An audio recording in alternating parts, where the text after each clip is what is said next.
suka sama laki-laki memang kayaknya udah benih dari lahir, nggak tahu lahir dari usia bayi kayaknya.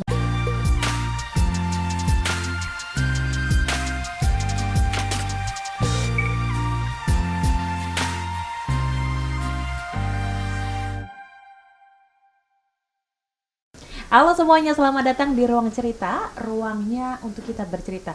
Aku, kamu, kita semua bebas bercerita di sini. Dan kali ini yang mau cerita adalah Seleb Talk. Siapa sih yang nggak kenal sama Rifky Devgan? Selamat datang Kak Rifky. Selamat datang Kakak cantik. Aduh, apa kabar nih hari ini? Alhamdulillah baik, kabarnya Nah, pasti. Yang kita tahu kalau misalkan ini pengguna TikTok ya, itu kan Kak Rifky aktif banget di TikTok dan FYP mulu, FYP mulu, terus ya. FYP mulu terus kan. Nah, terus konten-kontennya juga soal cerita hidup Kak Rifky gitu kan. Mungkin bisa diceritain nggak sih sebenarnya sebelum ke hijrah nih kayak gitu, itu sebenarnya sejak kapan sih Kak Rifky itu buat TikTok atau bukan, sejak kapan Kak Rifky bener-bener merasa bahwa kayak aku suka deh sama sesama jenis gitu. Kaum LGBT lah Nah, ya, iya. Ini fine aja kan kita ceritain. fair aja gitu kan. Jadi aku sebelumnya sih sebenarnya mau thanks juga ya sudah diundang ke sini gitu kan. Jadi selama aku bikin TikTok kan emang gak kepikiran juga kalau misalkan aku harus mengungkapkan gitu karena kan sekarang lagi viralnya kita main TikTok gitu kan. Dan TikTok itu dari semua bidang, semua pengetahuan dan semua info pasti cepat dari TikTok gitu. Nah, kenapa aku mengakui dan mengungkapkan diri aku sebagai LGBT di TikTok karena memang sebelumnya memang aku punya perjalanan sangat-sangat panjang sih Kak.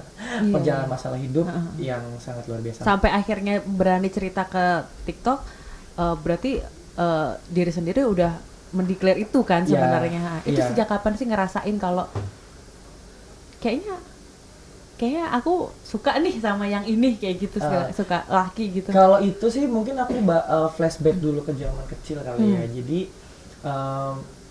kita lihat yang zaman sekarangnya, yang di sekarangnya ini kan TikTok itu memang lagi naik daun banget about LGBT gitu loh. Jadi mereka pacaran, mereka ciuman, mereka kissing segala macam bla bla bla gitu, dan belum tentu masyarakat Indonesia juga menerima sebagai LGBT. Aku sebagai LGBT salah satu orang yang sebenarnya tidak setuju dengan sesama jenis berpacaran, maksudnya tidak setuju kalau diumbar gitu loh, karena kan bagaimanapun itu dilarang ya sama agama. Tapi resapilah kalian kalian tuh nggak tahu sebagai LGBT itu sebenarnya juga sakit gitu loh. Kita kenapa bisa kayak gini, punya permasalahan mungkin dari broken home atau mungkin dari korban bullying gitu kan. Kalau kan emang korban bullying kan gitu, bullying kan dari kecil tuh aku udah dikatain kiki bencong gitu, karena memang basicnya dulu ibu aku cerita flashback dulu ya kenapa aku bisa seperti ini, karena memang dulu aku waktu zaman kecil, waktu masih sekolah itu memang aku tuh di billing pokoknya dijahatin lah sama teman-teman, kayak punya tas baru ditipekin, terus kalau pulang sekolah dicegat sama teman-teman, kayak dibilangnya kayak senior gitu lah. Terus kayak dikatain kiki bencong ya aku marah dong. Itu sejak kelas? Itu dari kecil, dari kelas 1 SD. Karena emang aku juga bandel, jadi karena ibu aku tuh ngelarang banget aku untuk main sama anak cowok, katanya kalau main sama anak cowok tuh kasar kan. Jadi aku main sama anak cewek gitu. Nah ketimbang sekarang kalau main anak cewek tahu kan, dari zamannya kita anak 90-an itu kan BP-BP-an iya kan, mainnya congklak, mainnya karet, mainnya tuh yang bekel ya. Aku mainnya kayak gitu. Ketika main bola sama nyokap nggak boleh, kamu tuh nggak boleh main anak cowok karena anak cowok tuh kasar, jadi kamu nanti badannya terluka atau apa, ya udah ikut aja sama ibu cuci baju di kali gitu kan. Jadi kayak cewek desa gitu lah dulu masih kecil ya. Cuci baju di kali, terus nyapu halaman tiap jam 4 sore. Nah pas lagi nyapu halaman, lucunya lagi tuh banyak dong cowok-cowok pada main bola, jadi aku dipanggil, "Neng nyapu Neng." "Iya Bang." gitu. Jadi aku dari kecil aja udah dipanggil jadi emang basicnya aku udah jiwa aku emang udah cewek banget gitu loh dari kecil. Cuman karena memang udah seperti basicnya udah kayak cewek, jadi aku dikatain bencong masih belum terima, ibu aku juga marah gitu. Jadi aku tuh emang dulu waktu kecil bandel banget, dikatain gigi bencong, aku gigit anaknya. Dia ngatain, aku langsung tarik, aku gigit tangannya sini, tangan sini, orang tuanya langsung datang ke rumah. Ibu nih anaknya bandel banget gigit anak saya gitu. Pokoknya kalau yang ngatain bencong itu perempuan, ame jambak-jambakan. Aku jambak dia gitu. Tapi kalau misalkan dia cowok gitu kan, aku gigit tangannya gitu. Tapi dan aku juga bandel, aku nggak naik kelas tuh pernah setahun. SMP SD ya. Karena kelas 1 mau kelas 2 tuh nggak naik karena gara-gara aku gigit pantat guru. Jadi aku mau minta kapur, nggak dikasih sama gurunya, pantatnya langsung aku gigit. Langsung aku langsung nggak, di hari itu juga nilainya merah semua sampai akhirnya ngulang 1 tahun. Tapi ini apa yang terlintas waktu itu, kenapa sampai Gak tahu, mungkin aku dulu bandel banget ya, udah ngondek, banci, bandel lagi ya kan. Waktu kecil bandel banget, bukan bandel laki tapi nggak bandel-bandel yang bener-bener bencong bandel gitu. Dari situ sih akhirnya, cuman memang aku tuh korban bullying juga kan, maksudnya jadi ada banyak lah kan, kalau anak SD tuh ada yang cowok-cowok bandel gitu loh. Akhirnya aku tuh punya tas, pensil aku dipatahin, terus kayak tas aku baru dicoret-coret, jadi aku ngadu ke ibu, bu gini-gini, ibu tuh sampai marah gitu. Terus kayak ada teman geng, aku nggak pernah dapat masuk di gengnya, atau kayak gitulah korban-korban yang terus kayak lagi tidur atau apa dijailin pakai yang mie instan kan ada bumbunya tuh ya. Kan jadi dulu kita ada zaman-zamannya pramuka gitu kan. Pramuka itu tuh aku tuh lagi tidur tuh dijailin sampai lagi dijailin sama dia, dimangapin terus dia kasih bumbu sampai setelah itu sering banget. Pokoknya kalau korban-korban kayak gitulah. Nah itu proses itu yang bikin akhirnya terus kemudian jatuh cinta atau apa yang dirasakan sampai akhirnya stres dulu atau?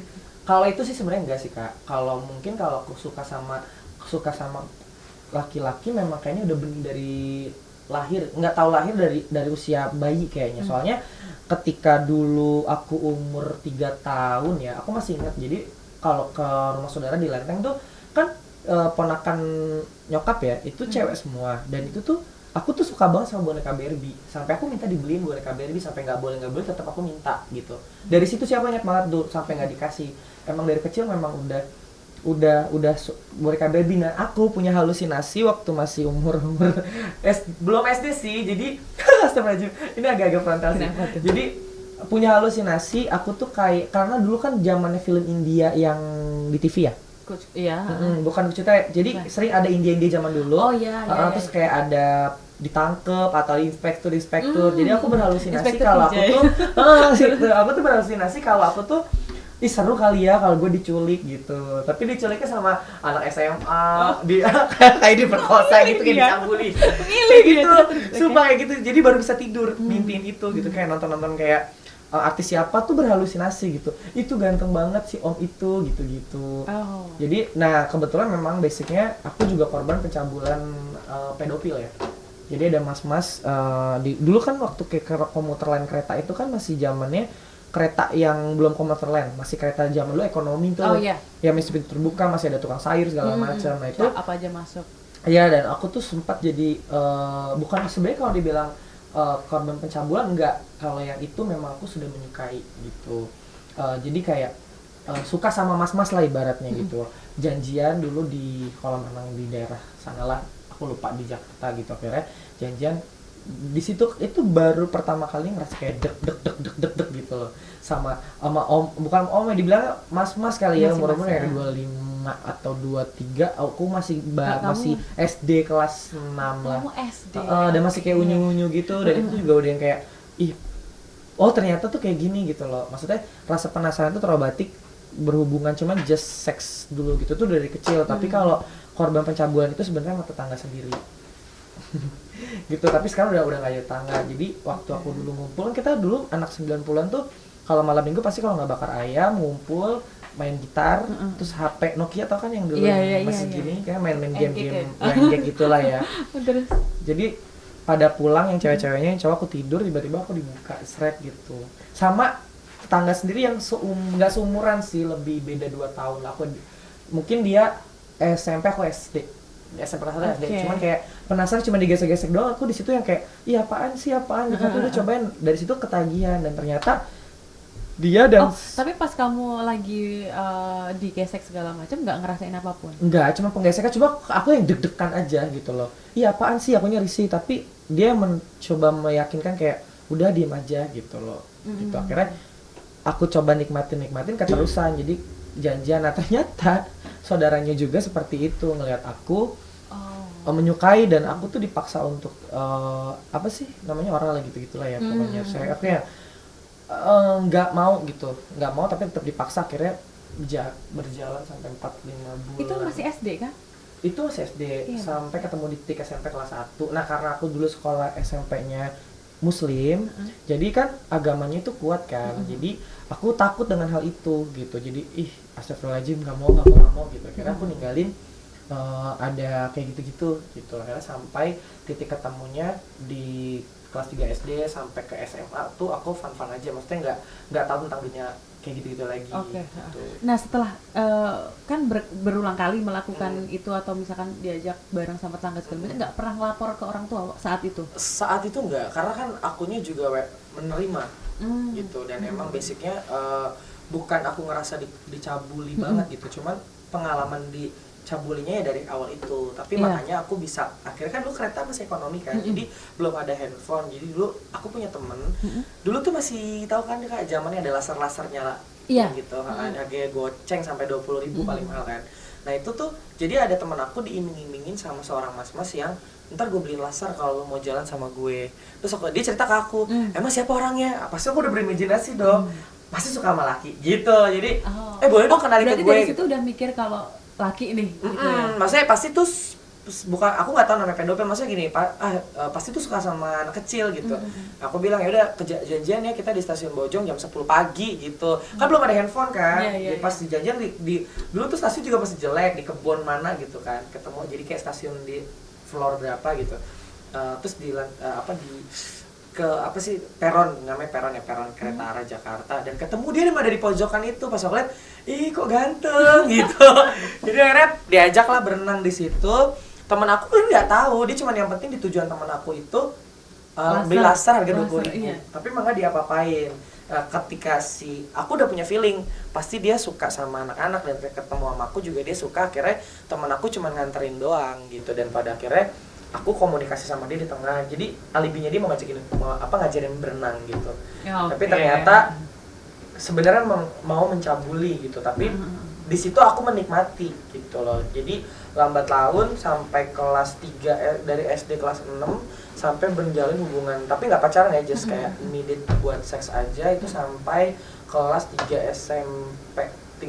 Karena kan udah 3 SMP kan kita udah semuanya udah numbu dong, bulu-bulu semua udah numbu, dan dia nggak suka, dia sukanya malah pedofil gitu. Jadi akunya juga kelas S1 SMP aku udah nggak mau, karena dari SD ke SMP kan udah jaraknya udah setahun kan. Aku nggak mau gitu, karena di SMP aku ini sekolahnya sekolah Islam, jadi aku agak nggak deh gitu, aku stop aja gitu. Akhirnya pas kelas 3 dia ngubungin lagi, aku udah kelas 3 gitu. Tiba-tiba aku udah gede kan, udah kelihatan udah bertumbuh, ya aku udah gak suka kamu karena kamu udah kelihatan udah mulai kayak udah remaja gitu. Jadi akunya di situ udah kayak mulai kayak apa sih, mau nggak mau gitu. Jadi akhirnya di situ hilang kontak. Itu sih kalau cerita untuk yang masih kecil ya. Tapi habis itu kemudian lanjut ke kehidupannya selanjutnya.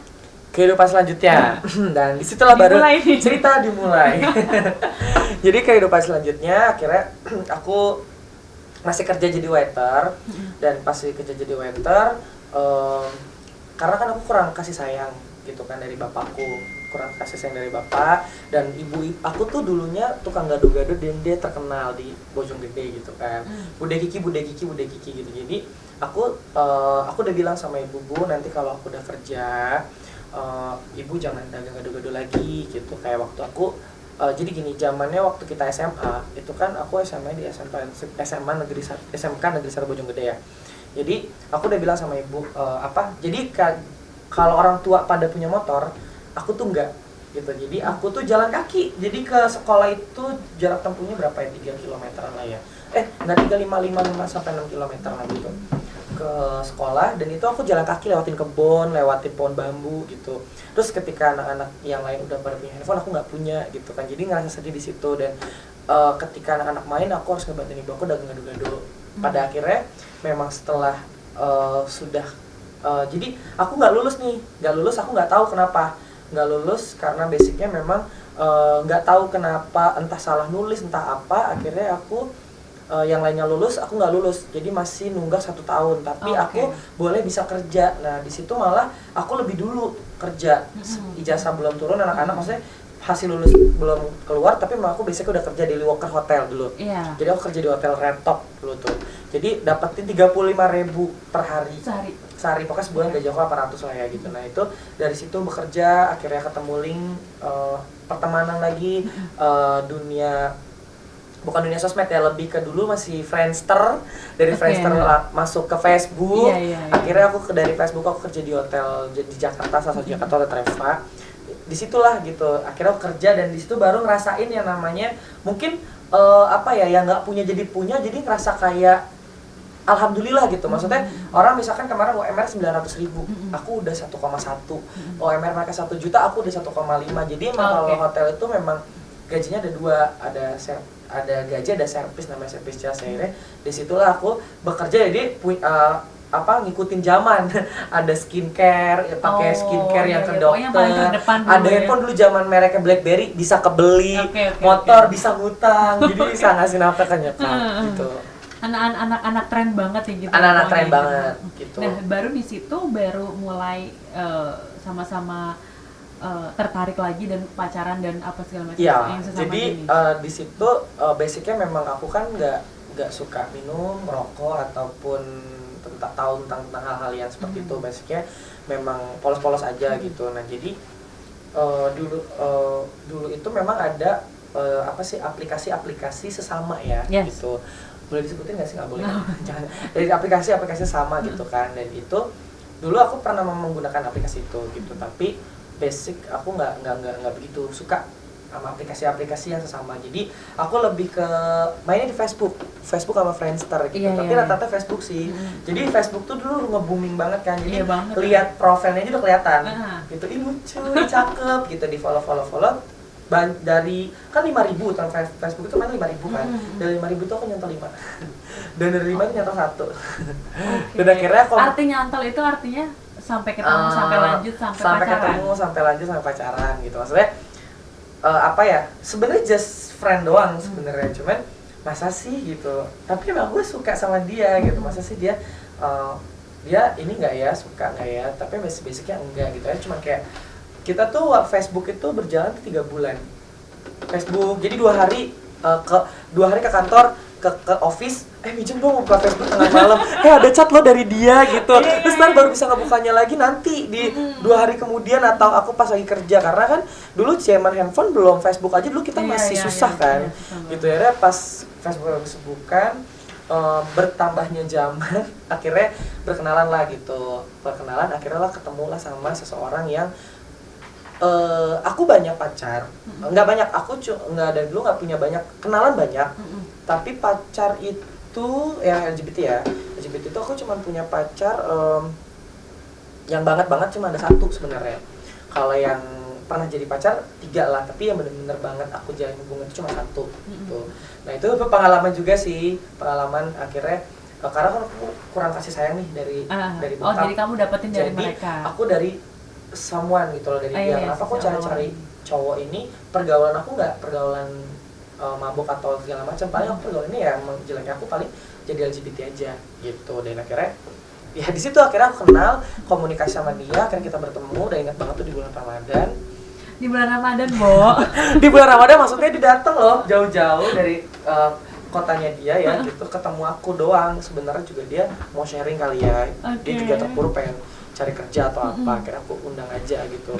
Akhirnya ya udah, kamu datang aja ke Bojonggede gitu. Aku kasih jalan-jalan ke Cibinong belum jadi apa-apa dulu. Akhirnya disitulah momen-momen yang kayak seneng banget. Mungkin ibaratnya kayak cewek sama cowok ketemu kayak aku tuh seneng banget gitu. Tapi kan aku juga dulu bandel ke cewek juga, suka sama cewek, tapi memang nggak pernah mencintai. Jadi kayak gue kan cowok, masa sih gue nggak punya cewek gitu. Jadi aku selalu memphp-kan cewek gitu loh. Ketika cewek itu suka, pas zaman sekolah, zaman kerja waktu di Red Top itu ada Daily Walker. Jadi kan aku dulu kan senior gitu ya. Ada Kariki gitu. Waktu di sekolah juga sama. Jadi aku kan ketua OSIS seni ya gitu. Pada suka sama aku bilang gini, ih mereka nggak tahu apa ya kalau gue ngondeng gitu kan, gue jenjang. Jadi kalau dari kelas sok laki gitu kan. Kariki gitu, gitu, sosok laki gitu. Padahal kalau udah masuk, udah tutup pintu, capek gitu, kayak gitu. Jadi kayak, lo tuh apa sih gitu, lo gimana, masa gue pura-pura sih gitu. Akhirnya lambat laun kan namanya sama adik kelas, saya ketahuan dong, manggilnya kaki Ben. Aku paling benci dibilang kaki Ben. Kiki bencong pajangannya, paling geli gitu loh. Sial sama gue cantik-cantik ya kan, Kiki bencong dipanggilnya. Aku paling benci dipanggil itu. Akhirnya, jadi aku setiap kerja punya nama pasti beda-beda. Kalau tempat kerja yang dulu sekolah sama yang kerja yang pertama manggilnya Kiben, terus pernah dipanggilnya sama Rika kan Riki dipanggil Rika. Terus apa namanya, ada kerja di PH dipanggilnya Ling gitu kan. Ling karena lo kayak Cina kan, aku bilang kan Ling gitu, jadi manggil aku Ling gitu kan.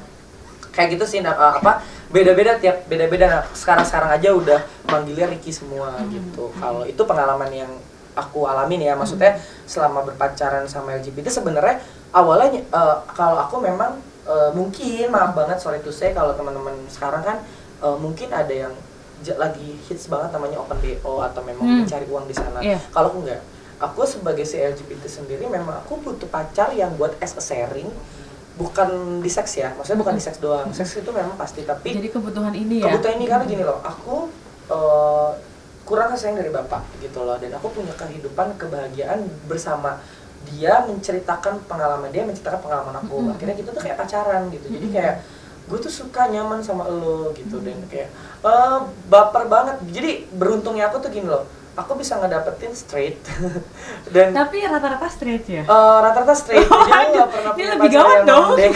Jadi kan kalau rata-rata ketemu ngondek gitu, mungkin bahasa istilahnya kalau top sama bottom, kalau aku body only gitu loh, dan ada yang first gitu. Nah, aku selalu dapetin posisinya itu normal, aku jadiin dia nggak normal, ya Allah maafkan Amba. Jadi nyebut loh dia. jadi dia itu apa, jahatnya aku dulu, dia butuh aku, jadi aku masakin, aku minta masak, jadi aku minta ngayu lah gitu. Akhirnya kayak, kok kamu romantis banget, kok kamu pinter banget, kamu baik banget, kayak gitu. Dia kayak terenyuh hatinya gitu loh. Gue baru kali ini nemuin orang sebaik lo gitu loh. Aku bilang, mungkin aku emang kayak gini gitu, nggak cuma kamu doang gitu. Akhirnya dari situlah dia suka nyaman sama aku gitu. Akhirnya dari situ modusnya pokoknya ya, perhatiannya nyampe nih. Dari situ. Nah, aku emang bandel ke banyak orang, memang bandel kesana tapi memang setelah aku telah dan aku pelajari, memang namanya seorang LGBT itu tidak ada namanya cinta yang setia, tapi dibilang ada kesetiaan sebenarnya ada. Kalau yang basicnya bener-bener ya kembali ke manusianya juga gitu loh, ada, ya itu orang itu setia banget dan mengajarkan aku untuk berubah. Oke. Tadi kan ngomongin soal kayak gimana si memulai. Iya, memulai. Tapi itu akhirnya jadi percaya diri kah? Atau gimana ya, rasanya gimana sih kalau untuk mengakui itu sebenarnya? Kalau akunya sendiri kan memang basicnya nggak bisa bohong ya Kak. Jadi keluarga, aku alhamdulillah bersyukurnya dari pihak orang tua itu tahu. Emang dari kecil kan tahu. Malah mereka tahu ya? Jadi kan memang di kampung aku itu memang udah tahu siapa sih Ricky gitu. Maksudnya dia udah tahu kalau Ricky itu banci. Maksudnya nggak banci dandan, tapi lebih ke ya ngondek-ngondekan gitu. Jadi tetangga tuh tahu, dan mereka tahu alhamdulillahnya aku dinilai baik gitu loh. Nggak pernah macem-macem, nggak pernah gimana-gimana gitu. Makanya dikenal sama tetangga baik. Tapi aku tidak bisa menutupi jati diri aku gitu loh. Kalau aku ya mereka tahu aku LGBT, tapi kan aku tidak pernah merugikan pihak tetangga gitu kan. Jadi nah aku juga pacaran sama pacar aku yang ini, yang maksudnya yang dulu itu memang ya kita fun-fun aja, maksudnya lebih ke gimana sih, salah cuma di hati aja mungkin kali ya Kak. Sholat mah sholat, ngaji mah ngaji gitu. Aku tetap salah juga. Tapi kayak kita telepon, kamu udah sholat belum gitu, ya udah nih aku juga mau tahajud, mau ngaji dulu, kayak gitu. Itu selama kamu pacaran sama kita kayak gitu, maksudnya yang dari dulu kayak gitu. Dari dulu maksudnya. Dulu emang dia tuh kayak pasangan aku tuh kayak denial gitu loh. Masa sih gue LGBT, masa sih gitu. Tapi emang dia straight, makanya dia bilang please ya yang jangan sampai ada yang tahu gitu. Karena masa sih aku kayak gini gitu. Tapi masa, jadi kayak dia denial banget gitu. Tapi kalau aku pengennya tuh, lu tau gak sih, gue tuh punya pacar straight gitu. Lu tau gak sih, masih gue tuh cakep banget gitu kayak. Gue tuh bisa dapetin kesempurnaan, bisa mengalahkan 10 juta banci gitu kan. Dapetnya kalau ini benar-benar manly dan pokoknya lengkap, paket lengkap lah ya. Setia dapat, ganteng dapat, kulit putih, ibadahnya gue kuat gitu, jadi kayak ngerasa apa sih yang kurang gitu, tapi kan namanya manusia selalu ada kurangnya kan gitu. Jadi ya itu sih pengalaman ya Kak. Jadi setelah sama dia basic ya memang aku berpikir dia yang ngajarin banyak. Jadi nggak, kita sebagai LGBT mungkin di pikirannya masyarakat LGBT itu perusak gitu segala macam. Kita juga nggak mau kok, aku juga nggak mau, jadi aku juga salah jadiin pasangan aku LGBT, aku minta maaf banget gitu. Ibaratnya kalau kita tuh cuma kayak lagi pengen nyari kebahagiaan buat diri kita gitu. Dan aku salutnya sama dia tuh sampai dia ngomong, please kamu jangan bandel gitu loh. Kalau kamu sama aku selalu, aku akan tetap jagain kamu. Tapi kalau kamu nggak baik buat aku, ya aku akan ninggalin kamu. Dan bener real. Jadi dia tuh mengajarkan banyak tentang aku, tentang kesetiaan, sampai belajar bagaimana cara mencintai wanita. Karena dia pengen gini, ketika aku ngejagain kamu, aku ngeliat kamu nikah. Itulah cara aku menyayangi kamu gitu. Berarti aku ngejagain kamu tuh bener-bener kamu nikah gitu loh. Begini loh caranya menyukai wanita. Sampai aku tuh sharing, yang mantan aku ini, bukan mantan, jadi kayak adik-adian, ada mantan kan gitu. Ada namanya Dian, ada namanya Afifah gitu kan. Dian ini gini-gini, ya udah kamu jalanin, kamu mau gini. Sampai yang ngechat ngebales tuh cara ngeromensnya tuh pacar aku yang balesin gini kan, cewek baper, aku nggak paham ya gitu. Ada ketemu namanya juga hati aku cintanya cuman sama yang dia, jadi kan akhirnya kayak dia mantan aku, kamu semangat ya yang, jadi dia nungguin di rumah. Aku jadi kayak ketemuan sama mantan aku, ketemu sama mantan gitu kan. Kalau ketemu sama mantan itu udah kelar, ini sama pacar sama cewek baru. Aku mau coba deh pacar sama cewek gitu kan. Yaudah kamu coba nih, semangat gitu kan. Jadi sama adik anak training dulunya, aku mau ketemu di sini gitu. Dia tuh cewek tuh bahagia banget gitu, ketemu di bioskop. Terus aku harus gimana? Udah kamu pokoknya biasa aja gini-gini. Terus kayak nonton, terus kayak kamu beliin ini ya, beliin ini. Dia ngasih tahu. Udah kelar, ya aku pengen pulang, nggak betah gitu kan. Kenapa cewek itu nggak betah gitu? Ih jijik deh gitu, pegang, ih geli gitu, gelai. Akhirnya udah aku pulang, pas sampai rumah dia ngomong tadi gimana gitu. Dia nggak bisa buang rasa ilfil kamu. Jadi memang dia ngedidik banget gitu. Tapi gimana ya, aku nggak bisa. Dan sedangkan dia tuh nggak mikirin diri dia mikirin diri aku gitu loh. Bagaimana aku suka sama cewek, sedangkan aku mikir, terus lo nggak mikirin diri lo. Aku tuh cinta banget sama kamu gitu. Jadi gimana rasanya aku harus balikin kamu sebagai ini. Tapi emang dia juga nggak pernah mandang cewek sedikit pun, nggak pernah mandang cowok sedikit pun. Dan akhirnya kita pacaran selama 6 tahun. Gitu. Itu 6 tahun pacaran? 6 tahun pacaran. Ngapain aja? 6 tahun pacaran pasti dong, ibu rumah tangga lah ya. 6 tahun pacaran ya alhamdulillahnya kita berbagi cerita, berbagi pengalaman. Jadi dari yang kita nggak ada, sampai dia yang nggak punya apa-apa sampai punya gitu. Dan akhirnya emang ini salah di aku orangnya mungkin dulu punya rasa sangat besar kesombongan. Jadi gue tuh cantik, siapa sih lo tuh dari kampung gitu loh, siapa sih lo, nafkah juga dari gue, jadi lo diem aja deh gitu. Yang penting lo udah duduk manis, hidup lo enak udah gitu. Tapi bodohnya aku adalah aku selingkuh ke banyak orang. Jadi manusia tuh kurang puas. Jadi umur aku 24 tuh aku rasa penasaran aku tinggi. Jadi ada yang deketin ini dihajar, dan pacar aku tahu dan dia 1000 kali memaafkan. Tapi kan namanya manusia punya lelah ya. Jadi pada akhirnya dia capek, dan kan kita udah pacaran tuh 6 tahun kan. Cuman pacaran sebenarnya 1 tahun 2 tahun lah ya. Maksudnya kenalan tuh udah 6 tahun. Sekarang berarti kalau ketemu sekarang udah 12 tahun ya. Tapi maksudnya kalau dihitung sekarang, tapi kan sekarang udah 6 tahun udah gak pernah ketemu lagi gitu. Udah lost. Dia udah he's gone lah ya. udah aku tinggalkan gitu. Jadi ketemu sama dia juga dulu tuh pas di rumah berantem kayak suami istri aja. Dan bapakku tuh dia terlalu dia anak gue mau kayak gimana, bis gue gak bisa nyaranin, jengkel gitu. Kalau ibu aku selalu ngomong, jadi ibu aku ngomong kayak ibu aku bilang, kalian berdua ngapain sih laki sama laki pacaran gitu. Jadi itu karena sudah dibawa ke rumah ya? Itu dibawa ke rumah. Nah ini flashbacknya sebelum dibawa ke rumah. Dulunya tuh aku masih umur 20 atau 19 tahun tuh, yang nelfonnya aku tuh TNI, polisi, ustadz, terus ada pekerja bank gitu-gitu. Umur aku 19 tahun yang nelfon aku. Tapi cowok semua yang nelfon? Apa? Cowok semua. Yang nelfonin aku, yang datang ke rumah itu umur 30, 29, 28. Terus itu sampai kalau ke rumah ngapain? Kan main. Iya. Aku ke rumah kamu ya gitu. Jadi tapi kan ada orang tua kan? Ada, tapi kan aku mikir ya namanya cowok gitu, ngapain harus ditutupin, enggak? Maksudnya kan orang tuh gak akan tahu apa-apa, tidur berdua juga apain dicurigain, laki, iya gak sih? Gitu kan. Tapi akhirnya orang tua orang tua tuh cuma curiga gini ke teman, Me gitu, namanya kan Mame kan, ibu mau nanya deh, kok dipikir-pikir temennya Ricky nggak seumuran ya, kok temennya kan tua semua, emang anak mudanya dia doang. Nyokap aku polosnya gitu, aduh bude masa nggak tahu sih itu tuh lakinya Ricky. Hah, emang anak saya gimana, kan suka sama laki, masa bude nggak tahu sih, emang pacar laki-laki tuh gimana gitu, saking polosnya nyokap ya gitu.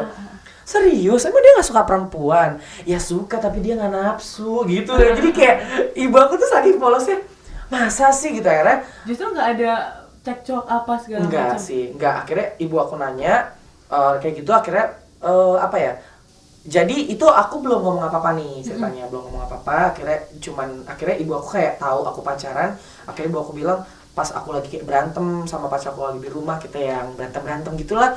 Pasti ya kan dalam pacaran tuh, apalagi rumah tangga aja udah berantem. Ibu aku ngomong gini, ibu tuh nggak mau gitu. Maksudnya ibu tuh nggak mau kalau kamu berdua ini sampai sekarang kamu pacaran, kalau bisa kamu jadi adik kakak, jadi biar awet sampai tua. Kalau pacaran pasti kamu akan putus, lagian buat apa sih, itu kan dosa gitu. Jadi storynya sih di situ kalau untuk masalah pacaran sama dia gitu. Akhirnya kita nggak dengerin, kita tetap masih berpacaran, kita tetap masih sayang-sayangan. Dan ternyata the real jadi waktu di bangku lah malam-malam gitu kan, udah lagi malam, nyokap duduk di halaman, aku bilang, Bu, maaf ya, sejujurnya kan aku kurang kasih sayang dari bapak gitu, karena papa kan kita berdua, bapak mungkin bukan nggak sayang tapi dia cuek orangnya, aku butuh kasih sayang dari cowok, Bu, jadi aku punya pacar cowok.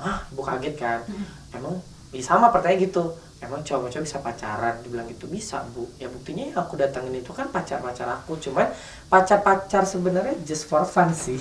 Just for fun yang nggak ke hati, yang bener-bener ke hati ya itu yang 6 tahun itu. Makanya dia udah deket banget sama nyokap, udah sharing sama nyokap, udah jadi kayak anak lah gitu. Ya cuman ya itu akhirnya ya kita bisa kandas karena the end-nya adalah ketika ibu aku mau meninggal 3 bulan sebelum 3 bulan sebelum dia selalu ngasih pertanda gitu loh, ngasih pertanda. Kata nyokap aku, kalau bisa kamu jangan pacaran, ibu berharap banget kamu jadi saudara, kamu harus balik, ibu doain semoga kamu ketemu jodoh, kamu normal, gitu-gitulah. Dia selalu kayak gitu, iya Bu gitu. Nah itu jadi dia ngasih tanda. Nah ternyata pas malam itu juga ngasih tanda, dia ngasih tanda ke aku kayak, semua hutang-hutang ibu udah ibu lunasin ya gitu. Untuk jadi kita kayak ngobrol malam terakhir gitu loh. Jadi aku kan selalu masuk malam kerja. Nah itu tuh ngobrol malam terakhir tuh kayak, sebenarnya aku udah tahu ini kayak ibu gue meninggal deh, tapi nggak mungkin lah gitu. Oh, tempat ada pertanyaan itu? Sebenarnya udah tahu, cuman kayak aku menolak gitu, nggak mungkin, nyokap gue panjang, ibu kan sakit-sakitan lambung kan. Jadi aku kayak, ibu aku selalu ngomong kayak ngasih pesan-pesan gitu, pesan-pesan kayak ibu aku kayak, hari ini malam ini nih ibu udah ngelunasin utang-utang di warung ya, buat besok kamu kalau ada utang kamu bisa bayar sendiri, kamu bisa ngelakuin apapun sendiri. Jadi kok ibu gue kayak ngasih pesan terakhir gitu. Terus dia kayak ngasih tahu, udah kamu gak usah pacaran lagi sama cowok gitu-gitu, ibu doain kamu semoga ketemu jodohnya, ketemu rezekinya, ketemu semuanya di dunia gitu, dan inget kalau bagian ibu gitu-gitu. Emang dia sayang banget gitu. Akhirnya ngerasa kayak, masa sih nyokap gue mau meninggal, udahlah lupain. Nah itu lagi sakit, karena emang disakit kan bisa tinggal sendiri, cuma mau gak mau harus tinggalin sendiri kan, bapakku Kalimantan. Akhirnya nangis-nangis, jadi emang dia sakit lambung karena kepikiran mungkin ya, banyak depresinya dia. Ya udah aku kerja, aku pulang sama pas pulang kan besoknya aku libur kan, aku bilang ya kita pulang ke rumah yuk gitu. Oh ya udah, kan emang pacarku juga lagi libur, jadi kan kalau aku masuk malam di hari besoknya baru libur, berarti misalkan di hari ini tadi pagi aku baru pulang, nyampe rumah jam 2 gitu sama pacar aku. Dan ternyata ibu aku udah sekarat ibaratnya. Aku mau bawa ke rumah sakit, bawa ke rumah sakit. Nah akhirnya pas dibawa ke rumah sakit, akhirnya pas maghrib ya, ini nih udah mau mulai masuk ke sedih ya. Jadi pas masuk rumah sakit, jadi ibu aku tuh udah kayak nitip pesan gitu loh, yang tadinya kan bapak udah pulang kan ke rumah, jadi tuh dia nggak pernah akur nih nyokap sama bokap gitu loh. Akhirnya tuh ibu butuh kayak, bapak mana gitu, datang. Nah ternyata kan kakinya udah pengen dingin gitu kan, jadi dia habis mandi, pas aku pulang kerja dia habis mandi, terus dia tidur, katanya kok perutnya ngerasa gede gitu. Terus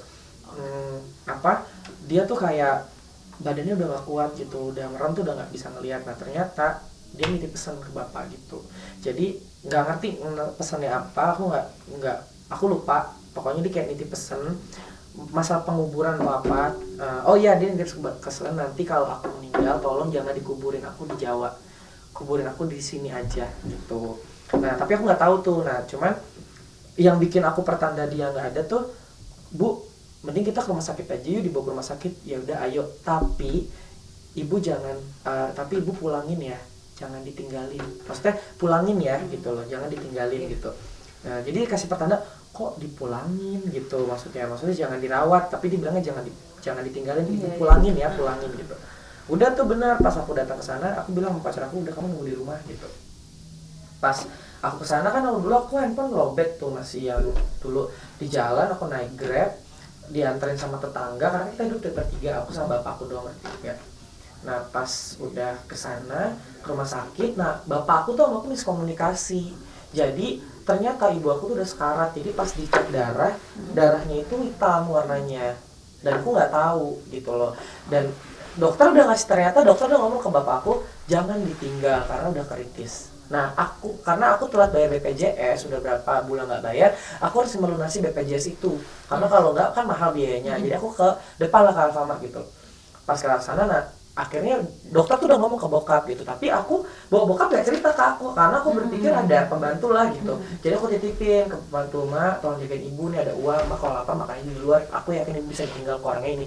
Nah emang kan kalau orang meninggal kan minta minum mulu ya, aku minumin, terus kayak badan udah gelisah, udah sih Bu diem aja gitu, maksudnya udah diem aja dia, maksudnya jangan bawel. Jadi kalau orang meninggal menurut aku tuh kita dibikin jengkel, dibikin kesel sama orang tua gitu loh. Iya ribet banget sih gitu-gitu. Tapi sebenarnya aku nyeselnya itu adalah itu sebenarnya udah hari terakhirnya dia gitu. Akhirnya aku bilang, "Ma, aku pulang ya, aku mau ngambil bantal." Jeleknya aku adalah gue mau pulang sama pacar gue gitu kan. Ya aja kan. Gue yang penting gue ngajak pacar gue gitu. Kan ya aku liburan mau pacaran gitu. Tapi akhirnya pas aku pulang baru banget pulang, di persimpangan jalan baterai aku mati. Ternyata aku pulang di gerbang pas ajang maghrib, ibu aku tuh meninggal, dan rumah sakit itu nelfonin aku terus, dan sampai akhirnya jam 8 aku dapat jam 8 di rumah, dan aku mau naik Grab setengah 9, kan aku nyalain ngecharger handphone dong. Handphone itu lagi emang kondisinya udah rusak, jadi lobet terus. Ditelepon nih 021 gitu kan. Apa nih, rumah sakit pasti gitu. Nah dia ngomong, selamat malam Pak Riki. Iya selamat malam Bapak, maaf ibunya sudah tidak ada. Aku pikir udah nggak ada di ruang UGD gitu loh, tapi ternyata ibunya sudah tidak ada. Ibunya itu nggak apa-apa Mas, sekali ibu aku emang nggak apa-apa, kita kasih tau aja kamarnya di mana. Aku pikir gitu, oh bukan Mas, ibunya udah meninggal. Langsung yang kayak astagfirullahaladzim gitu, kayak gue bego banget sih lu, ngapain lu pulang gitu. Akhirnya di situ aku kayak sedih, nangis sama saya, kayak Riki lu goblok banget gitu, nggak bisa ngomong apa-apa, kayak masih yang oke, nggak mungkin gitu. Pas pulang nih, tadinya aku takut sama bangsal, takut sama pocong, takut sama semuanya. Di sini adalah aku harus memberanikan diri gitu loh. Akhirnya aku tuh yang ini sih hal yang paling menyedihkan dalam hidup aku ya. Aku just do apologies gitu with mama gitu ya, ke nyokap, kayak jadi kan pembantu aku tuh pingsan gitu. Aku datang itu sampai sana jam 8:30 ya, 8:30 di rumah sakit itu. Dan akhirnya aku nanya, ibu di mana? Ada di kamar mayat gitu kan. Akhirnya aku harus kamar mayat dong. Dan itu yang tadinya aku tuh takut banget sama dunia setan gitu, maksudnya dunia film-film misteri gitu, harus memberanikan diri melewati bangsa. Jadi aku harus melewati rumah sakit kosong yang sudah nggak kepake untuk memasuki kamar mayat itu. Dan aku dianterin sama security, security kalau nggak salah, atau perawat aku lupa, sama bapak aku berdua yang tadi aku berani maju karena pengen nemuin nyokap. Dan akhirnya aku tuh kayak masuk di bangsal, kayak itu bener-bener real rumah sakit yang udah nggak kepake, dikunci gerbangnya, digembok, dan dibuka gemboknya, kita cuma bertiga ngebuka gembok itu. Dan aku tuh ngeliat kanan kirinya tuh kayak rumah sakit udah nggak kepake, terus kayak karena kamar mayatnya di ujung. Akhirnya pas di ujung itu, pas aku masuk, di situ cuma ada 2 atau 3 mayat yang dikainin putih, tapi yang baru tuh nyokap, jadi taruh di depan. Yang tadi aku udah semangat maju, jadi aku mundur lagi. Itu kaki tuh kayak pengen copot gitu loh, karena ngelihat dia udah terkukur putih gitu loh, kayak udah yang kayak astagfirullahaladzim, ternyata dia udah nggak ada gitu. Dan akhirnya aku di situ kayak pas dibuka bapak yang buka dia, aku nggak kuat, aku sedih banget gitu, kayak aduh bego banget sih gue, hidup gue tuh udah jelek banget gitu.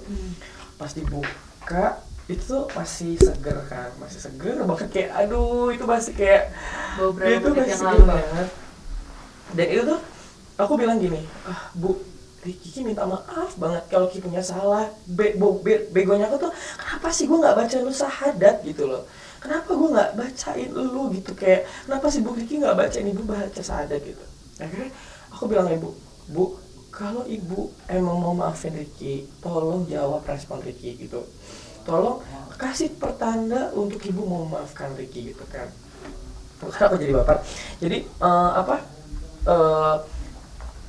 akhirnya aku bilang, aku langsung peluk, kan aku nangis kencang banget, aku langsung lap gitu lah, aku langsung peluk, aku bacain syahadat gitu, asyhadu alla ilaha illallah Rasulullah, terus kayak terus aku bisikin ke dia, Bu, maafin aku, kasih pertanda, maafin. Udah pas akhirnya aku nungguin, itu dia udah nggak ada ya, dia ngeluarin air mata terus bercucuran ingus, dan langsung kayak aku langsung ya ngerasa kayak, oh terima kasih ya Allah, ibu maafin Kiki, makasih banget, aku bersyukur banget ibu maafin aku. Udah aku langsung bilang, Pak, udah sekarang kita bawa pulang gitu, ibu tuh masih ada gitu, masih dengerin kita, masih nunggu kita. Ibu tuh masih nungguin kita, matanya juga masih ada setengah gitu, pasti dia nungguin kita, pasti dia nungguin aku, yang aku tuh udah berdosa banget, banyak salah banget sampai dia gak tahu harus gimana gitu. Dia orang yang sangat luar biasa, yang selalu banggain anaknya ke tetangganya, ke orang-orang, kayak aku nggak bisa ngasih apa-apa, dengan aku juga Kak, LGBT kan, maksudnya nggak bisa ngasih kebahagiaan buat dia gitu. Akhirnya udah pulang, dan pas pulang tuh kan ditemani sama hujan kecil ya. Jadi kita tuh hidup berdua, aku bapak sama nyokap gitu. Nah sekarang tinggal berdua, tapi ada tetangga yang baik nolongin, ada motor tuh yang ngiringin, nggak tahu tuh siapa, kayak malaikat gitu kan, tiba-tiba diiringin buat nggak macet, 9:30 kayaknya tuh lewat, 9:30 malam dibawa ke rumah. Dan pacar aku yang di rumah yang kan aku bilang sampein ke tetangga ya, ibu udah meninggal gitu, sampai ke RT. Jadi ternyata rumah aku tuh udah dirapiin sama tetangga. Alhamdulillah senang punya tetangga yang loyal banget rumah tetangganya. Jadi aku datang ngebawa mayat ibu aku tuh udah rapi gitu kan, sama mantan aku kayak yang ibu aku udah meninggal gini, udah nggak apa-apa gitu. Nah di situ akhirnya sama mantan aku juga kayak akhirnya tetangga-tetangga pada datang gitu, terus pada sedih gitu, maksudnya kayak ibu aku terkenal banget ya, maksudnya orangnya baik, tukang gaduh-gaduh Semasa hidupnya. Jadi dia meninggal, dan akhirnya pas dari meninggalnya, yaitu hidayah tuh datang bertubi-tubi gitu. Pas ibu aku meninggal, akhirnya dia ngomong lah, pas besokannya aku punya sahabat gitu kan, punya teman, pas baru banget masuk liang lahat gitu kan, nguburin gitu kan, sahabat aku ngomong kayak, Tante, lu yang kuat ya, lu yang sabar gitu. Tiba-tiba dia lari, lu kenapa? Aku bilang kayak gitu, lu yang kuat, yang sabar gitu. Ternyata pacar aku selingkuh sama yang aku selingkuhin gitu loh. Jadi kayak udah jatuh tertimpa tangga di hari itu gitu, udah baru nguburin. Ternyata pacar aku tuh minta maaf ke aku gitu. Aku bilang, lu tega ya gitu, ini ibu gue baru meninggal, ternyata lu tuh selama ini setahun tuh lu selingkuh sama selingkuhan gue gitu. Jadi aku bilang, sebenarnya kan gue tuh salah 1000 kali menyelingkuhi lo. Jadi ilmu banget nih, ilmu yang aku dapat adalah kesetiaan sih gitu. Jadi yang dia punya 1000 kesetiaan buat aku tidak menyadari itu, dan ibu aku meninggal, jadi udah jatuh timpa tangga lah. Ibu aku meninggal dan dia selingkuh, dan dia ngasih tahu kalau ya maafin aku, kata dia gitu. Tapi aku bilang, ya udah, aku tanya dong akhirnya, kamu milih dia apa aku? Kata dia, pada akhirnya dia bilang, kalau sama kamu, dia kan bisa nikah, kalau sama kamu enggak. Akhirnya dia bener-bener, ya udah, aku nggak bisa milih. Akhirnya berjalan lambatnya laut, ibu aku udah pengajian 7 hari, aku ke Jakarta, aku tanya balik ke dia, kamu mau gimana? Ya udah, akhirnya disitulah akhirnya aku resign. Aku nggak bisa terima kalau kita satu kerjaan bertiga gitu loh. Aku selingkuhan aku, jadi emang aku dulu punya selingkuhan lah gitu, yang dimana itu cowok semua kan? Jadi aku mikir kan Tok sama Tom nggak mungkin buat jadi pacaran dong, karena kan selingkuhan tuh udah ngomong, udah masalah kan, jadi si selingkuhan ini aku cuman just for fun doang, tapi dia baper sama aku bilang, udah lu lupain itu, kan dia nanya kerjaan, aku kasih kerjaan lah. Nah aku kenalin sebenarnya sama mantan aku pikir sama pacar aku pikir dia kan akan menjadi saudara atau adik kakak, tapi ternyata dia cerita. Jadi pacar aku marah ke aku dan nggak ngerti dia itu beneran cinta sama dia atau bikin cemburu atau apa, aku nggak tahu. Dan di situ akhirnya udah jatuh terima tangan, aku tinggalin semua, aku tinggalin kerjaan, aku putusin mantan aku gitu. Dan pada akhirnya tapi belum hijrah tuh, masih kayak tau masih luntang-lantung hidupnya kayak aduh kotor harus gimana gitu. Tapi alhamdulillahnya saudara ngasih tahu, udah waktunya kamu pulang kemana? Kamu di sini adalah anak angkat. Jreng gitu. Dan akhirnya anak angkat gitu, almarhum gak ngasih tahu apapun. Padahal aku memang udah tahu sebelumnya, tapi saudaraku yang aku selalu nggak pernah mau gitu. Ayo, ini udah waktunya kamu pulang. Gitu. Kamu anak angkat di keluarga ini. Kamu mau tahu keluarga kamu aslinya di Jonggol. Kita flashback cerita sedikit waktu aku SMP. Itu waktu SMP itu dulu aku lagi ngeberesin buku. Ya SMP itu ada kertas jatuh. Kalau kertas zaman dulu kan warnanya kayak coklat gitu ya. Jatuh selep, itu ada surat namanya pihak satu pihak kedua pengangkatan anak gitu. Dan akhirnya di situ ada namanya kalau nggak salah Muhammad Januar apa Muslim ya, aku lupa. Dan ternyata diganti jadi namanya Ricky. Di situlah akhirnya maksudnya, dan akhirnya disounding lah sama nyokap, akhirnya sama nyokap kalau aku bandel waktu kecil. Nyokap selalu bilang gini, kalau kamu bandel kamu saya balikin ke kakak gadis. Terus aku pikir kakak gadis, kan gue anak elo gitu, ngapa kan aku anak ibu, ngapain ibu ngomong kakak gadis gitu. Akhirnya aku bertanya-tanya gitu, dan ternyata pas dapat surat itu aku anak angkat. Tapi aku nggak kayak anak-anak, bukan anak yang lain, masa aku lebih kayak Masya Allah, ya Allah makasih banget. Aku tuh hidup sama ya, walaupun bukan orang berkecukupan, sederhana aja. Aku tuh gado-gado, bapakku di bangunan. Tapi aku suka, aku nyaman gitu. Karena mereka mencintai aku sebagai anak kandungnya yang luar biasa gitu. Jadi waktu saudara nanya, ini orang tua lo di sono, aku nggak mau peduli. Nggak mau, dia juga udah ngebuang gue gitu kan. Tapi setelah ibu aku udah meninggal, akhirnya aku meyakinkan diri aku kayak, oke, yuk kita ketemu gitu. Dan ini perjalanannya itu seperti sinetron. Jadi pas mau ke sana itu saudara aku juga kan dia di Kebun Pedes Bogor ya. Nggak langsung ke Jonggol, kita nggak tahu. Jadi kita mencari alamat di hari Minggu, aku ingat banget. Mencari alamat di hari Minggu. Dan itu tuh nggak, kita pas ke hari Minggu cuma tahu gang ini nih dulu kayaknya, kata saudara. Tanyalah ke lurahnya udah meninggal. Pak RW-nya udah meninggal. Nah, hujan dong gede. Wow. Serius tuh hujan gede. Neduh di situ, tapi di sebelah ada rumah. Nah, pas lagi rumah sama yang punya rumah, Mas masuk hujan gitu. Oh ya nggak apa-apa, makasih. Ini rame-rame pada mau kemana? Ini lagi mau cari alamat gitu. Dan ternyata itu mamang aku. Gitu loh, dia kayak emang mau nyari apa, dia ke Jonggol. Jadi permudah sama semesta. Nah, itu kan seorang perempuan ya, maksud saudara aku nggak karena ketemu laki, dia baru keluar. Loh, kayak pernah kenal gini-gini, nah ini namanya Mang Dedeng gitu. Masih inget saya nggak? Ya ampun, ini anaknya ini udah gede gitu. Ini anaknya Bapak Hadis gitu. Itu berapa usia berapa berarti maksudnya? 28. Tapi maksud aku pisahnya dulu? Dari umur 14 hari dilahirin. Baru 14 hari dilahirin itu udah dipisahin. Gitu loh. Jadi inilah anak Bapak Hadis gitu kan. Akhirnya dari situlah gitu loh, akhirnya dikasihlah alamat grup keluarga gitu, dikabarin kalau anaknya udah ketemu dan dia mau dateng. Akhirnya datanglah ke Jonggol itu, karena Jonggol itu kan kayak satu desa itu satu keluarga, namanya Kampung Galang. Aku datang ke sana itu maghrib ya, ke sana malam. Satu RT yang datang, disambut satu RT sampai yang dipelukin, diciumin gitu kan. Akhirnya ketemulah sama kembaran, ternyata aku kembar. Ternyata aku tuh punya kembaran, kita dilahirkan bareng, cewek dan cowok. Perempuan. Jadi akhirnya flashbacknya dulu, orang tua aku yang angkat ngambil karena apa? Tadinya mau ngambil yang cewek, cuman karena basicnya pasti kan ijab kabul kalau gede kan harus bapak kandung, jadi akhirnya ngambil yang cowok. Bapak aku tuh pengen, jadi kembar aku cerita, dia maafin kita ya, kenapa kamu bisa diangkat sama keluarga, kenapa kamu bisa maksudnya dibuang itu nggak dibuang, tapi bapak tuh udah tahu tujuannya, kamu akan ngangkat derajat keluarga kita yang di Jonggol gitu. Akhirnya karena kakek aku kan kaya banget, tapi kan memang mungkin habis sama keluarganya, maksudnya kayak membagi-bagikan karena anaknya banyak. Jadi bapak tuh kayak, ini anak harus dibuang biar sukses gitu, maksudnya bukan dibuang, dititipin ke orang. Padahal bapak juga almarhum bapak kandung tuh ngomong buat titipin ke saudara, makanya semua saudara tuh marah, kenapa lu titipin ke orang gitu. Akhirnya diceritain lah akhirnya sama bapak, kata bapak di sini apa namanya, kita tuh ngangkat kamu, ngebuang kamu buat ngangkat derajat keluarga kita di sini, dan alhamdulillah kita bisa ketemu.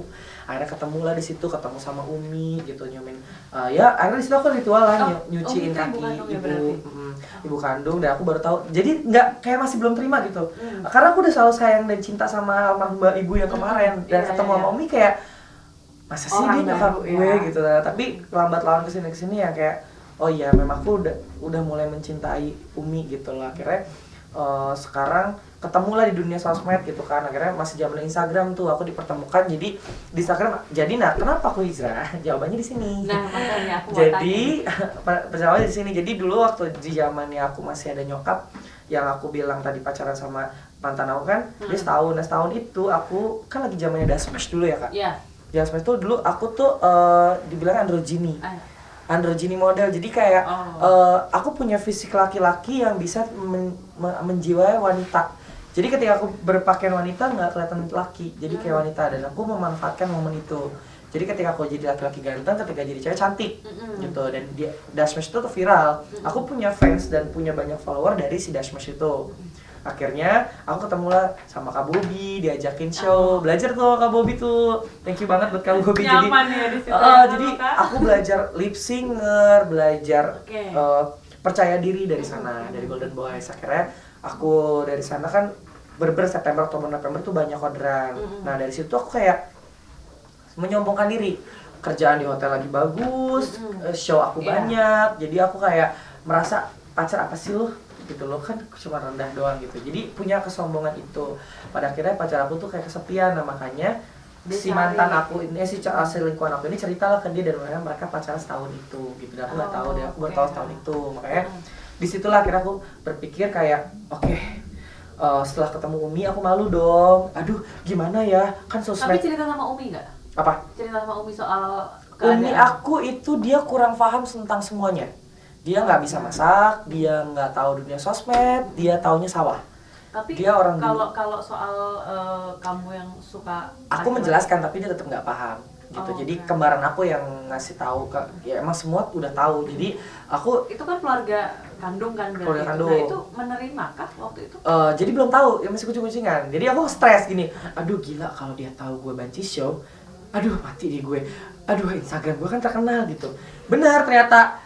Dia masih tahu gitu kan, jadi gini loh, aku dulu harusnya kuliah udah tamat S1, tapi karena aku bodoh, karena aku dulu mentingin dunia, mentingin have fun, mentingin kerjaan yang tiap Sabtu aku malah nggak kuliah. Jadi pas banget hari ini aku wisuda skripsi, jadi malah aku nggak skripsi, malah aku ya udahlah gampang ya nggak skripsi. Akhirnya tuh pas ketemu sama Umi, iya loh dia udah lulus S1, aku sih ya, alhamdulillah S1 apa pendidikan gitu, anjir gitu. Oke, kerjanya apa, enak, itu udah keluar dari hotel, kerjanya apa, iya kerja di hotel, tapi alhamdulillah kan gue sekarang jadi kerja banci show, gimana ya gitu. Itu lagi udah keluar dari hotel tuh. Iya alhamdulillah seneng banget keluarga, bisa angkat derajat keluarga gitu-gitu cerita padahal, tapi kayak gue tuh ngebohongin lu gitu. Akhirnya lambat laun ada saudara yang ngasih tahu, tuh lihat Instagramnya gitu. Terus kayak kata, dia kamu cantik banget, ini kamu ya gini. Langsung ya ketahuan deh gue jadi banci gitu.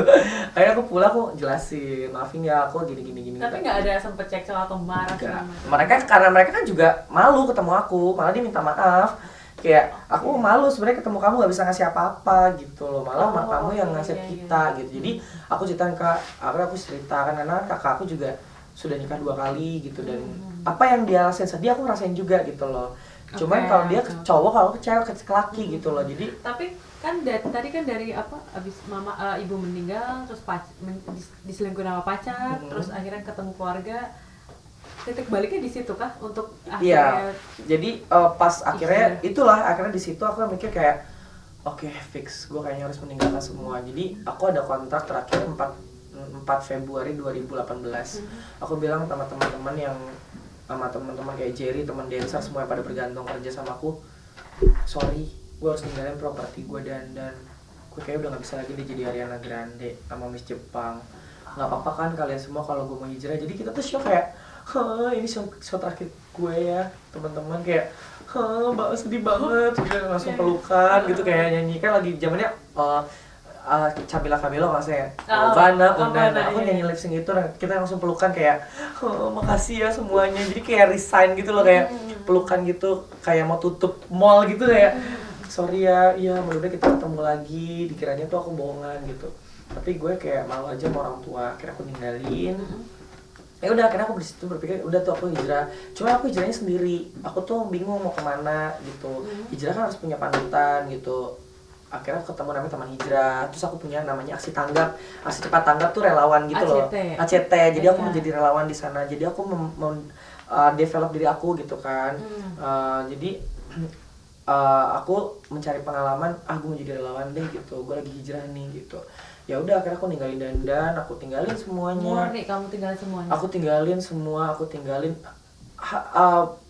lagi belajar istiqomah gitu loh. Maksudnya udah gue mau hijrah karena gue malu sama nyokap, tuh malu sama almarhum, dan di situ aku dapat banyak pelajaran. Aku ketemu sama mantan aku yang sangat luar biasa, dia ngajarin kesetiaan. Jadi aku selama sekarang udah 6 tahun udah nggak suka siapapun, udah nggak doyan lirik sana sini. Jadi aku baru menyadari ternyata setia itu indah gitu loh, dicintai itu luar biasa gitu. Akhirnya aku ketemu ACT, aku ketemu teman hijrah. Teman hijrah tuh kajian gitu Kajian, ya? jadi kayak orang-orang yang mau berhijrah dikasih masukan kajian-kajian yang kita selalu ingat sama Allah gitu loh.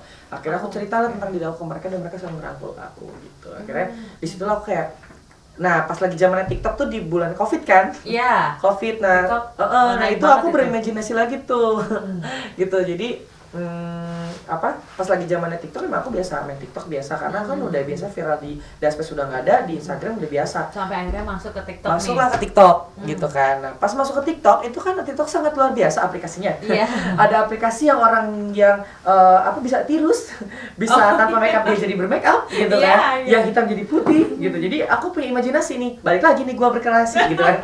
Jadi aku berkreasi lah di situ. Akhirnya gue mau transisi lagi gitu. Padahal cuma kayak efek doang, tapi malah basicnya aku udah cantik. Nah, basicnya memang aku di situ dari dulu emang India He gitu loh. Dari situ aku India He, dari situ dari India He semua. Akhirnya pas dari India transisi tuh India. Ih kok ganteng, kok cantik, di situlah mulai viral, naik. Terus sampai akhirnya gitu, sampai cerita sekarang hal pribadi ke TikTok. Ke TikTok ya, aku mikir kan sekarang ternyata kalau dulu ya setahun yang lalu di TikTok tuh cuman kayak zamannya Emil, Ehan, Evan, si Evan, maksudnya kayak gitu-gitu yang kayak tipe-tipe gitu kan, kayak Indomaret, Alfons kayak gitulah, kayak brand-brand gitu. Bercandanya kayak gitu. Kalau yang sekarang kan lebih naiknya kayak LGBT nih. Gitu. Aku mikir kayak mudah-mudahan ya, bismillah aku bisa istiqomah. Aku pengen yang teman-teman ngerasa tidak bisa berubah, bisa kok kalau dia niat gitu loh. Aku juga di sini masih belajar ya, belum total, tapi setidaknya ketika dia mana tahu ya, maksudnya kan gini loh, TikTok itu kan image-nya jelek, tapi kan sebenarnya TikTok juga kan bisa buat kajian, bisa buat pengetahuan. Jadi aku ada hal lain hal yang juga kenapa aku mau show off karena keluarga udah tahu, tetangga udah tahu, semua teman udah tahu. Jadi aku memberikan ilmu ke teman-teman kayak gue tuh LGBT loh guys, lo mau berubah nggak usah takut, ayo gue bantuin, dampingin. Maksud bukan ngedampingin, aku lebih ke ayo kita sama-sama bisa kok kayak kita gitu. Bisa, aku punya teman hijrah, kita punya CT, biar sama-sama bismillah aja dulu gitu kan. Akhirnya dari situlah aku berhijrah untuk tetap untuk, iya gue juga sampai saat ini gue masih gay, gue nggak nutupin kemungkinan, cuman gue udah bisa lebih menahan loh. Dulu gue free sex, aku nggak kuat segala macam, tapi sekarang aku lebih buat apa sih gitu. Kesetiaan itu luar biasa, dan kalau untuk aku mau pengen deh istiqoroh, pengen taruh misalkan sama cewek, tapi aku mikir 2 kali apakah aku udah yakin. Jadi banyak ya memantapkan hati dulu. Banyak kalangan kayak gini loh, banyak sekarang itu lebih terkenalnya ACDC. Jadi aku nggak mau seperti pengalaman yang mungkin temen aku sendiri ngalamin atau orang lain. Aku nggak mau. Aku cuma berdoa sama Allah, ya Allah, ketika Allah masih mentakdirkan saya menjadi LGBT, jangan pertemukan saya ke cewek, karena saya nggak mau nyakitin hati wanita, karena saya merasa wanita. Tapi ketika engkau sudah meyakinkan hati hamba untuk hamba kembali ke jalanmu, dapatkanlah saya istri dan jangan pernah tengokkan saya kembali ke belakang. Karena ketika aku udah punya istri, nggak enak dong kak masa sih aku masih selingkuh sama laki-laki, di mana perasaan wanita gitu loh. Makanya aku sekarang lebih gue istiqomah belum ya, kalau gue dapet istri gue masih bisa ngeliat ke belakang nggak ya gitu. Tapi bukankah banyak ya yang maksudnya memang menikah dengan perempuan status gitu? Itu menurut kamu hanya status doang atau gimana sih? Rata-rata dia tuntutan keluarga harus nikah, tapi dia masih menyukai sesama. Karena hatinya ini kalau di aku sendiri, aku lebih ke ya udah, kalau emang gue masih belum istiqomah, aku nggak mau menikahi wanita dulu gitu. Sekarang nggak deket sama perempuan? Enggak, banyak teman-teman dekat aku, ada beberapa satu yang malah udah ngebat banget, udah gue terima lo apa adanya, udah gue nikahin lo, gue akan belajar. Tapi nggak bisa, aku bilang gue masih punya rasa ego, dan gue nggak tahu saat ini gue bilang tidak. Kita nggak tahu ke depan nanti gue istiqomah apa enggak gitu. Lebih baik gue yakinin diri gue dulu. Gue hijrahnya sholat 5 waktu dulu. Hijrahnya gue dekat aja dulu sama Allah, melakukan hal-hal yang baik ke orang lain. Itu aja dulu gitu loh. Untuk masalah, kan Allah mudah untuk membolak-balikan hati manusia kan. Yang kita bilang nggak mungkin bakal jadi mungkin. Jadi aku lebih ke, aku orangnya gampang mudah gitu. Jadi gimana kita bergaul. Makanya aku sekarang lebih bergaul, pergaulan yang baik-baik aja gitu loh. Aku lebih fokus bisnis, bahagiain orang tua, bahagiain teman-teman. Sekarang lebih fokus ke bisnis ya. Ini bisnisnya gitu. lagi apa ini sekarang? Aku lagi bikin satu produk baju. Ini produk buatan aku. Asik. Iya, baju lagi belajar lah di dunia fashion. Terus aku jadi juga menyibukkan diri gitu menyibukkan ya. diri Untuk caranya healing dari segala permasalahan ini. Meskipun masih mengakui bahwa memang masih aku lebih munafik, aku masih LGBT gitu loh, dan aku nggak nutup kemungkinan aku tuh masih menyukai. Tapi sekarang udah nggak seperti dulu karena dengan pengalaman, bahkan sama cowok pun juga nggak. No, karena pengalaman aku 6 tahun itu yang membuat aku kayak aku trauma gitu loh. Maksudnya buat apa sih pacaran lagi gitu, mau sampai kapan? Jadi aku lebih baik ya I'm single, I'm happy gitu. Ketika ke cewek bukan gak mau, gue mau nikahin lo dengan kasarnya. Tapi malam pertamanya gimana? Gue belum siap nih, gue nafsu gak sama lo tuh di malam pertama. Aku bisa lahir batin gak gitu loh. Jadi berjalan waktu aja dulu. Kalau mau dekat ayo dulu gitu. Tapi nggak usah pacaran, dekat aja dulu. Kalau jodoh kan nggak kemana, kayak gitu sih Kak. Jadi aku lebih fokusnya seperti itu gitu loh. Wah, menyibukkan diri itu ada salah satu treatment yang cukup ampuh ya. Apa aja bisnisnya? Bisnisnya sekarang alhamdulillah sih itu berjalannya waktu memang aku agency. Jadi aku kan jadi ini aku flashback sedikit sih. Jadi cita-cita aku adalah pengen jadi seorang artis. Gitu loh. Pengen banget jadi seorang artis, tapi aku dari dulu waktu dari SMA dulu aku tuh sama sekali nggak pernah memiliki keberuntungan jadi artis. Mungkin di dulu ya, aku tuh pengen jadi artis, masuk dulu kenal agency, ternyata suruh bayar mahal 2.500.000, 3 juta, ntar lu main sinetron, ujung-ujungnya dibohongin, malah jadi figuran ya, jalan-jalan doang, yang badan doang gitu. Pernah itu? Nangis tuh, trauma. Akhirnya almarhum nih ngomong, ini sih kata yang tidak akan pernah aku lupain. Jadi gini, almarhum ngomong, kamu jangan sedih. Aku ingat banget dulu waktu zamannya Krisdayanti yang lagunya coba kau ingkari Kak, pokoknya sinetron itulah. Namanya Ibnu Jamil dulu kalau nggak salah. Jangan berhenti mencintaiku. Sinetron itu tuh, aku jadi ekstras tuh. Nah itu tuh ibu aku ngomong, akhirnya aku trauma kan. Udah Bu, aku nggak mau jadi. Aku udah nggak apa. Dulu kan mencari duit 2 juta di tahun 2008 ya, 2007-2008 tuh kan buat ngedapatin uang 2.500.000 susah Kak, kayak 10 juta kan.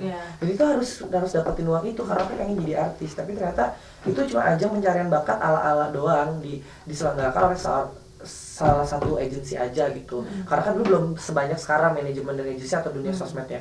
Jadi dulu viral banget di mall Depok kan, dulu di atas masih zamannya baru opening. Di situ tuh kayak aku tuh asik masuk TV gitu, ternyata enggak, jadi figuran. Itu dibohongin lah, terus ditipu sama manajemen artis juga. Akhirnya lambat laun ibu ngomong nih almarhum, udah kamu jangan sedih, nggak tahu hari ini, nggak tahu besok, tahun depan atau nanti kamu bakalan jadi artis. Masa sih gitu kan, lambat laun tuh. Akhirnya aku tinggalin 7 tahun kerja di hotel, keluar dari hotel nggak ada kepikiran ke entertain gitu loh. Iya, ternyata beli saham buat jadi sekarang jadi seleb Dan ya. penasaran jadi selebgram, dan akhirnya aku pengen banget main film. Ternyata udah keturutan main film walaupun jadi supporting, udah keturutan pengen jadi artis malah jadi agency sekarang. Aku yang mencarikan talent gitu kan. Kalau ya semi manajemen artis lah gitu. Jadi ada beberapa aku ada beberapa kerjasama sama TV gitu, pihak televisi yang bekerja sama dan dia butuh talent dari aku gitu ya. Sampai saat ini terjalin dengan baik gitu ya. Jadi aku berpikir, oh ternyata jawaban doa nyokap tuh ya aku ngerasa Ada gue di sekarang udah sini. jadi artis walaupun nggak di TV tapi udah Yes. terkenal di TikTok, di Instagram, di Di YouTube. TikTok kamu lebih-lebihin tadi artis Iya. tahu sekarang. Dan aku dan kan waktu dulu kita zamannya kecil kan tahu kan bisa tahe. Iya. Halu dong, pengen Iya. banget. Dan udah lihat belum semuanya mas-mas ya? Aku jadi Anjeli. Jadi Anjeli dan aku turutin kayak seneng banget. Akhirnya gue bisa jadi Anjeli loh. Bisa jadi Anjeli dan aku bisa ngeparodiin sama banget kayak artis India gitu kan. Sekolah sama teman aku Vina Van. Jadi kayak gila, gue halu yang tersampaikan nih gitu. Iya. Gitu sih. Karena sekarang udah jadi salap talk segala macam kan, menyebarkan pesan-pesan hijrah juga nih di TikTok ya kan. Salah satunya yang paling menarik tuh adalah kisah hijrahnya Kak Ricky nih kayak gitu. Nah, tapi ada juga nih yang biasa kan, yang ada yang nyinyir segala macam, ada yang komentar atau mungkin emang itu bentuk perhatian kali ya. Iya. Kayak gitu. Aku kemarin sempat baca Hah? komentarnya gini, katanya udah hijrah, tapi kok masih Masih dandan dandan gitu-gituan. cewek segala macam. Kenapa masih dandan cewek kayak gitu? Itu apa tanggapannya Kakak? Aku orangnya sangat-sangat baper. Aku orangnya sangat-sangat penakut. Aku orangnya sangat-sangat udah gitu. Aku sangat-sangat nggak kuat kalau untuk digituin maksudnya. Karena benar juga. Tapi yang menyemangati aku adalah sekeliling aku, sahabat, teman, saudara, orang tua. Jadi basically ya maksudnya ya memang benar di dalam agama itu pria berdandan wanita itu pasti memang dosa ya. Maksudnya sekarang aku dalilah sama Allah, maksudnya ya Allah maafkan hamba gitu. Aku hanya di sini menampilkan kreativitas aku gini. Apa ya? Dulu sempat drop. Jadi waktu aku terkenal aku dandan cewek gitu, dan dilakuin segala macam, follower aku tuh naik. Melombang tinggi gitu. Tapi kan karena hijrahnya juga aku nggak kayak langsung tutup sorban dong, enggak. Jadi aku lebih ke ya salah dirinya adalah Ricky barbar, Ricky show off tentang hijrah. Jadi di mata mereka, lu kan udah hijrah ngapain lu kayak gitu? Lu main-mainin. Don't judge me before you know me gitu loh. Karena lu nggak kenal gue, jadi lu nggak tahu gue. Jadi ya dia lah lihat ya satu postingan aja yang dia lihat, Iya, tapi dia lihat beda sama temen, keluarga, saudara yang kenal sama aku kan dia yang support gitu loh. Jadi just di sini kan kita kok sebagai content creator gitu. Aku sebagai content creator di mana ya aku terkenalnya adalah ya aku bersyukurnya alhamdulillahnya aku dikasih paras yang sangat luar biasa cantik tanpa make up. Maksudnya tanpa plus suntik atau apapun. Itu cuma hanya dari si make up aku bisa cantik ataupun dari aplikasi gitu loh. Dan itu aku utarakan di dalam yang terjadi viral sekarang gitu. Entah aku jadi siapa, aku transisi, aku bikin kreativitas yang sekarang logikanya kalau aku sempat nyari, yaudah gue jadi cowok deh gitu. Jadi aku di TikTok juga aku bikin kata-kata untuk kayak kenapa orang meninggal itu kenapa orang baik itu cepat meninggalnya. Nah, itu dia aku bikin adegan tuh di situ. Aku bikin adegan karena gini loh Kak. Kalau aku cari tandeman cewek, pastinya dia nggak bisa berakting. Mukanya kayak cewek gitu loh. Kalau aku ngerasa aku mampu menghayati perempuan karena itu perempuan ya, wow. Jadi kalau laki malah aku lebih lama aktingnya, tapi aku bisa laki gitu. Jadi aku bisa bikin baper di mana pernah aku laki. Aku berusaha profesional. Jadi banyak yang nanya kenapa sih lo kan bisa cewek lain, just netizen. Tapi kan kita main TikTok itu 1 menit, bikin itu bisa 1 hari. Iya, gitu bener. loh. Apalagi belum editnya segala Editnya, macam. imajinasinya yang kita tumpahkan untuk sampai FYP ke penonton, berarti kan masuk hatinya dia. Ada yang beberapa aku bikin cerita namanya Hati yang Terluka. Di situ dimana peran ceweknya aku, peran cowoknya aku, sampai mereka bingung karena aku bisa memerankan. Yang kejadian pesawat Sriwijaya itu di situ perannya aku. Ustaz Ahwan juga perannya aku, yang ceweknya aku. Dan itu viral banget, dan itu ibaratnya anjir ternyata lo yang peran ceweknya gitu. Dan mereka nggak ngeh kalau itu cewek. Aku berusaha mendalami karakter itu. Gitu deh. Ya netizen kan berpikirnya lu gimana sih gini-gini, kalau aku just content creator gitu. Ya gue juga basicnya gue ini, tapi kalau di luar dari konteks ini ya gue tetap jadi Ricky yang masih jadi LGBT, tapi memang aku nggak pernah kenal dunia sosmed, aplikasi kotor ataupun kenal ke siapa. No, Iya, aku iya, iya. di sini just fokus sama kerjaan aku, dan aku punya teman, sahabat, dan aku makanya keseharian aku berusaha untuk kayak ngajak teman-teman gitu loh, kayak ayo teman-teman, gue tuh keseharian gue tuh gue ikut kajian loh temen hijrah, ikut ASI cepat tanggap, mana tahu aku bisa apa ya menghipnotis teman-teman buat ikut gitu. Iya, Jadi ngajakin. bingung kan, padahal kan banyak yang dengar kayak gitu tuh, banyak yang ngechat aku di WhatsApp, banyak ngechat aku di DM. Ya aku welcome karena ikut ACT karena aku bilang hijrah itu, kajian. Kak sebenarnya aku terpuruk, tapi please jangan bilang ya Kak, gue tuh takut sampai ketahuan orang. Gue bilang gue akan pernah bilang, gue cuma di sini kasih jembatan, mana tahu kamu tinggal di mana, aku tanya dulu tinggal di mana, tinggal di Bogor, di Jakarta, di mana, ayo aku punya kajian, aku bilang gitu, mana tahu itu bisa ngebantu kamu gitu. Niat aku cuma berbuat baik aja. Iya, ibaratnya kan kita kayak mau beli, gue mau beli apa ya, mau beli kutek ibaratnya, kutek yang bagus di mana sih? Gitu kan bingung dong. Tapi kan kalau kita punya banyak link, oh gue tahu sih ini, tahu loh linknya di mana-mana gitu. Makanya sosmed ini aku manfaatkan untuk memberikan share nano-nano aku sih. Komedi iya, drama cinta iya, apa? Motivasi juga iya gitu. Kayak gitu ya. Terakhir, pesannya nih buat yang mungkin memang masih LGBT di luar sana kayak gitu, apa sih mau kamu mau ngasih pesan apa kalau kayak gitu? Jadi kalau aku sih memberikan motivasi ya, sama buat saran-saran ini kan mungkin akhir zaman kali ya Kak. Jadi salah satunya dari aku juga, astagfirullahaladzim ya Allah. Udah puasa nih. Jadi buat teman-teman yang kalian ngerasa saat ini, masa sih gue suka laki-laki, masa sih gue LGBT, atau pokoknya kalau kalian ngerasa yakin kalian LGBT atau ngerasa yakin kalian tuh, aduh gue nggak bisa kayak gini, nggak bisa. Jangan cuma ngucap nggak bisa, harus kalian lawan gitu. Maksudnya kayak harus kalian lakuin, kalian kejar. Maksudnya kayak gue mau berubah ya berubah gitu loh. Tapi juga jangan buru-buru, nanti tobat sambal kayak aku. Aku bilang tinggal aku udah bakarin baju-baju dandan aku, PK besoknya dandan lagi. Jadi lebih ke, kalau menurut aku, kalau kalian mau berhijrah, sholat 5 waktu aja dulu. Pelan-pelan dari sholat 5 waktu, itu yang akan menahan hawa nafsu kita. Selebihnya urusan Allah yang lain. Pelan-pelan nanti kita akan dipertemukan sama rezekinya Allah. Ntar kita dipertemukan dan berkumpullah dengan teman-teman yang muslim. Karena lingkungan itu menentukan banget ya. Dan berkumpul dengan pengusaha-pengusaha besar, teman-teman yang punya ide kreatif banyak, itu akan menjadi motivasi buat kita, dan kita akan menjadi lebih pintar. Positif juga ya. Yes, kalau kita sukses itu gimana kita bergaul gitu. Jadi buat teman-teman LGBT yang gue tuh LGBT, gue mau berubah, gue gimana caranya? Jangan stres di awal. Fokus aja dulu, hijrahnya itu sholat 5 waktu. Banyak kok kajian-kajian yang ada di YouTube, atau misalkan bisa sharing ke Ricky, bisa Ricky bantu. Bisa di open nih.